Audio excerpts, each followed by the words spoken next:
La nuit commence à tomber. Il fait de plus en plus noir.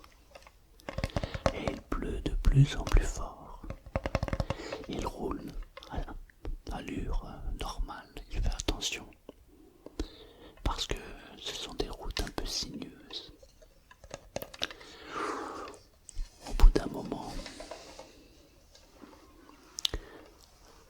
à la sortie d'un virage, il y a une forêt. Il arrive comme ça en roulant. Et il voit au loin des feux qui sont sur le sol. Il voit pas très bien parce qu'il pleut beaucoup, les essuie-glaces s'activent à fond. Il plisse les yeux, il regarde, il observe, il ralentit machinalement.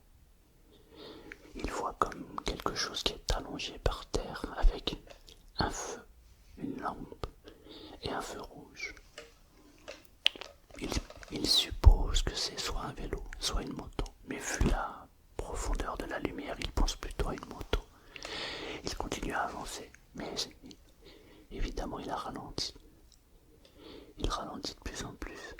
Et là, devant lui, à une vingtaine de mètres, il y a une moto par terre et il y a une dame avec un casque sur la tête qui lui fait des grands signes. Il se met sur le côté, il enclenche les warnings et il descend.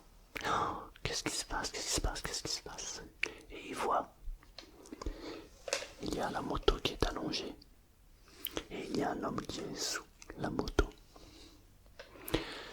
Il est en sang, ce monsieur. Et il y a cette dame devant lui. Elle a tout le côté qui a été éraflé. Et il voit du sang dégouliner de sa main. Il s'approche d'elle et lui dit: Madame, madame, qu'est-ce qui vous est arrivé? Qu'est-ce qui vous est arrivé? La dame ne répond pas. Elle le regarde simplement. Machinalement, il lève la visière de la dame, du casque, et il voit ses yeux avec un regard vide. Madame, madame, vous allez bien? Je vois que vous avez du sang. Je vais vous emmener à l'hôpital. À cette époque, il n'y avait pas de téléphone portable. Donc, l'hôpital se trouve à une quinzaine de kilomètres. Il décide de la faire monter dans la voiture et de l'emmener. Mais avant, il va voir le monsieur. Il a envie de soulever la moto pour alléger le monsieur. Mais le premier réflexe qu'il a, c'est de s'approcher du monsieur et de mettre la main sur le pouls. Et il n'entend rien. La dame, on l'aurait pu l'entendre, elle toussait un petit peu. Mais le monsieur, lui, il n'y a plus de pouls. Il se lève et il regarde la dame et lui dit: Madame, je suis désolé pour vous, mais on ne peut plus rien faire pour vous, le monsieur. Une larme coule sur la joue de la dame. Il essaie de la réconforter, mais il ne sait pas quoi faire. Madame, je vois que vous saignez. Je vous emmène à l'hôpital. Il faut vous soigner. On ne peut plus malheureusement rien faire pour le monsieur, mais au moins on peut faire quelque chose pour vous.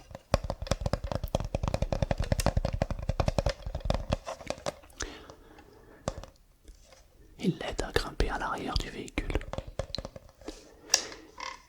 Elle s'allonge sur le côté. Elle est épuisée. Il se met au volant. Il enclenche la première et se met à foncer.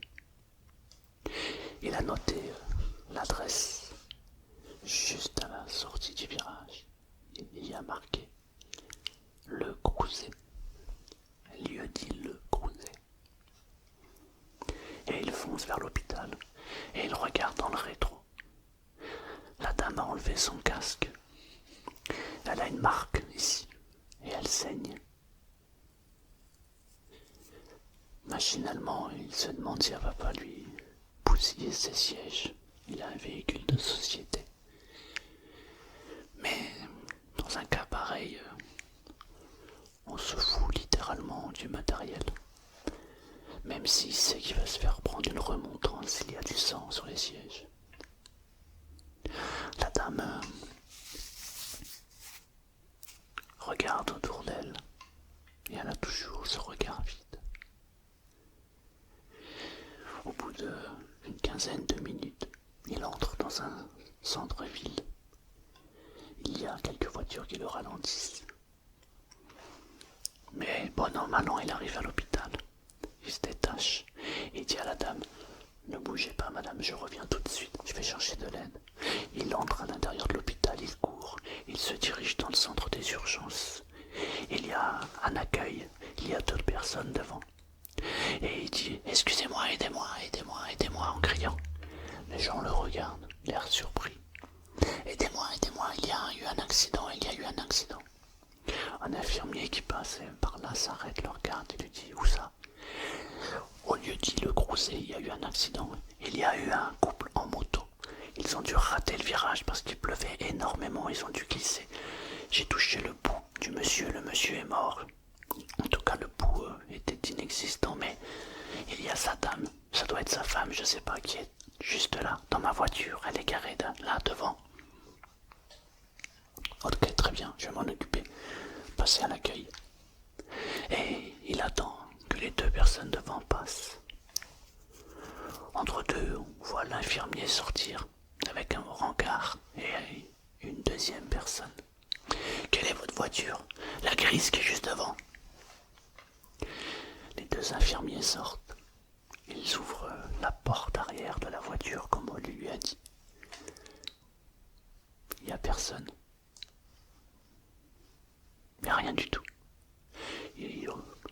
Le premier, l'infirmier qui avait discuté avec notre représentant, entre et lui dit: monsieur, laquelle voiture grise?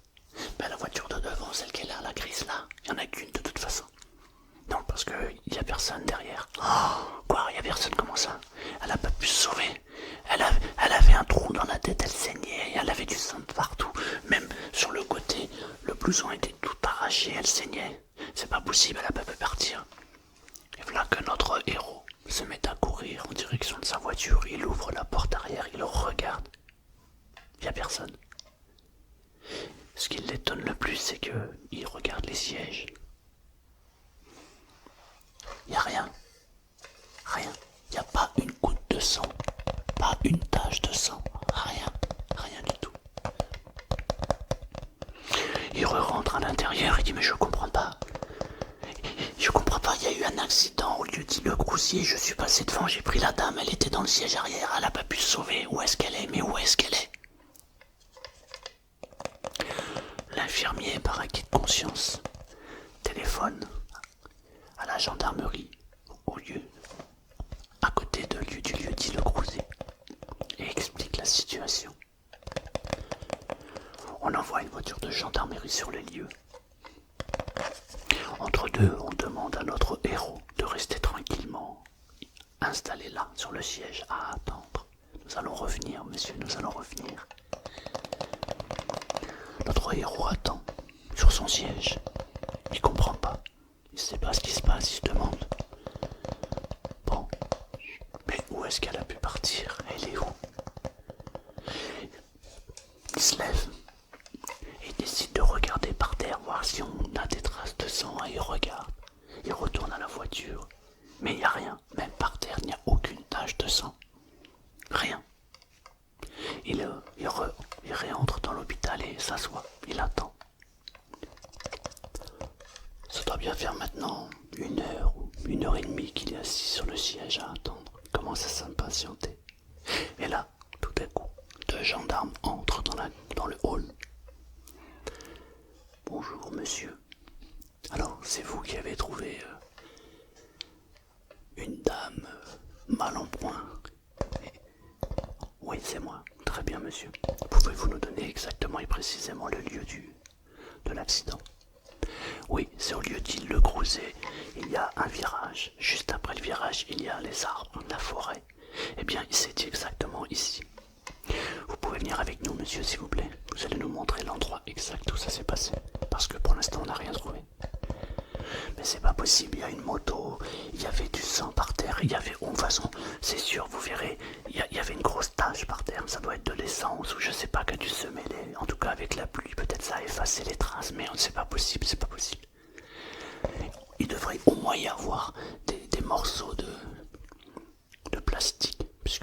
été endommagé. Écoutez monsieur, venez avec nous et vous allez nous montrer où c'est. Ils montent dans la voiture, ils arrivent au lieu dit le Crouzet. Alors où ça s'est passé? La moto était là, la dame était ici, et moi je me suis garé là-bas. Alors il retourne en arrière, et regardez, il y a les traces de mes pneus. Il s'était garé sur le bas-côté, et effectivement on voit les traces de pneus. Puisque c'était mouillé, qu'il y avait un petit peu de boue, on voit les traces de pneus. Donc ça, effectivement, les gendarmes le constatent et disent qu'effectivement, vous vous êtes garé là. Mais force est de constater qu'il n'y a pas de moto, il n'y a pas de corps, il n'y a pas de traces de sang, il n'y a pas de morceaux de plastique. En fait, il n'y a rien du tout.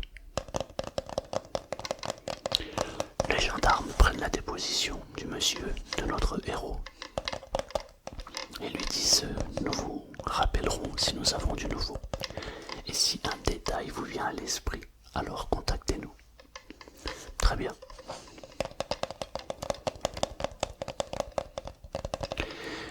Un an plus tard, notre héros reçoit un coup de téléphone de la gendarmerie. Allô, monsieur le héros? Oui, c'est moi. Bonjour, c'est la gendarmerie du Crouzet. Oui, pourriez-vous venir nous voir s'il vous plaît demain à 15h? Pourquoi j'ai fait quelque chose de mal? Non, rassurez-vous, c'est par rapport à... Vous vous souvenez de l'accident que vous nous avez déclaré l'année dernière? Oui, nous avons du nouveau et j'aimerais vous en parler de vive voix. Ça alors, il s'est passé un an. Il n'a jamais eu de nouvelles et au bout d'un an, on le recontacte. Le lendemain, à 15h, il se rend à la gendarmerie. Monsieur, je voudrais vous montrer des photos. Vous vous rappelez du visage de la dame? Il s'est passé un an quand même, donc... Mais j'ai des vagues souvenirs, oui. J'ai quand même ce visage, parce qu'elle était en sang, et si vous me montrez une photo, je pense que je peux la reconnaître. D'accord? Très bien. Le gendarme ouvre un dossier, montre des photos. On voit plusieurs photos. Il y a une moto couchée au sol, avec un homme en dessous. Ah, mais c'est lui, mais oui, c'est ça, mais oui, c'est lui, je reconnais, c'est ça, c'est lui. Attendez, et là? Il ouvre la photo derrière, il regarde, et sur la photo de derrière, on voit une dame allongée par terre, avec le casque enlevé, avec du sang sur le côté. Il regarde. Oh, oui, c'était elle, oui, c'est cette dame-là, je la reconnais. Ah, c'est sûr et certain, c'était bien eux. Alors vous voyez, je vous l'avais bien dit que c'était... J'étais pas un menteur, je le savais.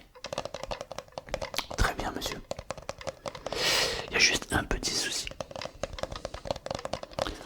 Qui n'est pas des moindres petits soucis d'ailleurs, qui est plutôt un gros souci. Ah bon, qu'est-ce que c'est?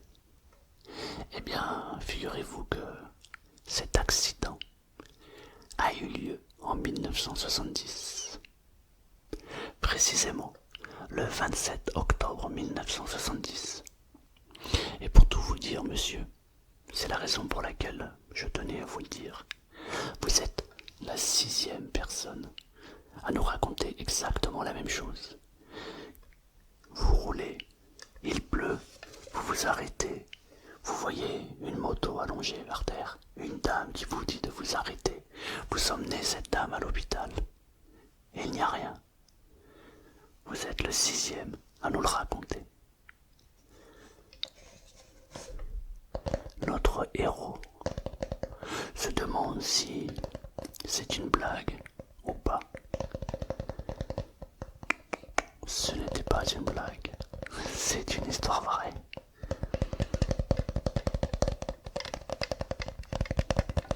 Je sais pas si tu crois aux fantômes, toi, mais moi j'y crois. Parfois, on a des visites, nous, à la maison. L'autre jour, nous faisions un live. On se moquait d'Harry Potter. Et bing, la lumière s'est arrêtée. Est-ce que Harry Potter est magicien et il a coupé la lumière pendant le live parce qu'il ne voulait pas qu'on se moque de lui. Tadam. Aucun rapport avec les fantômes.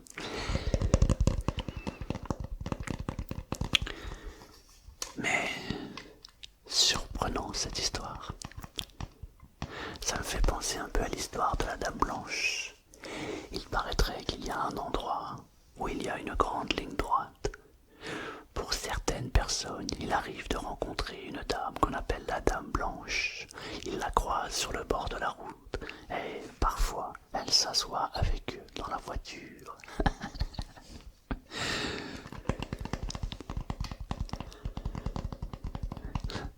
Je te souhaite de beaux rêves